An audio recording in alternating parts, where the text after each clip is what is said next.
Cambridge voluntary sector. So this month's Agony Aunt subject is difficult conversations on how to raise issues with volunteers.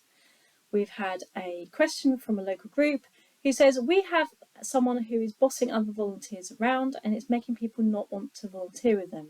How can we bring this up with them? So whether you're dealing with a challenging individual or an unreliable volunteer or a problem board member, it's never easy to confront someone who is giving their time to your organisation for free. While every situation is unique, people who manage volunteers have some recognised ways to deal with these problems, and I'd like to share with you some of those now. The worst course of action is obviously inaction. Don't put this off, it will become a much bigger problem. But you might need to take a little bit of time to talk to other people in your organisation just to get an understanding of it yourself, because you may not be close to the actual situation. So how do you go about talking to your volunteer?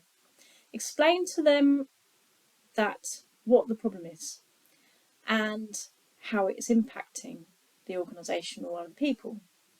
They might be blissfully unaware that it's an issue, and drawing their attention to it could fix the problem. Avoid blaming the volunteer, as it might not be their fault. Approaching it as though you're tackling the problem together is a much better way. Decide with the volunteer what they would like to happen, and how you're going to try and solve the problem. Involving volunteers in the solution will always make things much smoother and much more likely to be a success. Finally, you must agree on how you're going to review the progress. So possible solutions, maybe in this case especially, could be re-explaining the role and the expectations that you have. A reminder of the role, its boundaries, and what you expect from the volunteer may solve the issue. In other situations, offering more support or training. Sometimes it takes people a little bit longer to learn a new skill. If the volunteer is struggling with the role or part of it, they might need your support. Change their tasks is another option. If a task is causing an issue, see if someone else could do it, or if the volunteer could do it in a different way. And finally, maybe offering another role.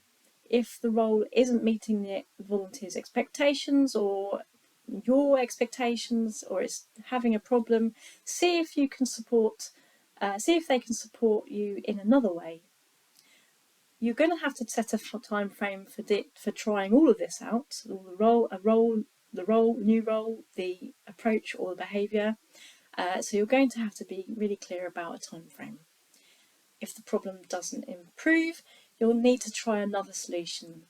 Again, set a time for review, to review things again. You'll need to be clear with the volunteer what will happen if the problem isn't solved. Now, with other more serious problems, you might need to sit the volunteer down and dismiss them. If there's no improvement, it's likely that the volunteer will decide to leave by themselves. Try to handle this as well as possible, making sure that you are clear about the process and what you've done to try and solve the problem. Now, there are always times when you'll have unplanned conversations, and these conversations might be difficult. There are 3 top tips to remember. You can acknowledge how the person is feeling without agreeing with them. It's okay to stop conversations and ask the person to meet another time so that you have more time to prepare. And stay calm, pause and breathe. It's way too easy to say he or she is the problem, and it's almost never 100% all them. So it's time for reflection also. Think about what you may have done wrong and what you could have done better, and be honest about this. Once in a while you'll realise it's not them, it's you, or it's your organisational culture. Sometimes these are great opportunities to start to reflect on your own recruitment practices. or to think about reaching out and connecting with other people to find solutions and best practice, come along to our Volunteer Organisers Forum. If you want to find out more about this, contact Anya. Bye for now.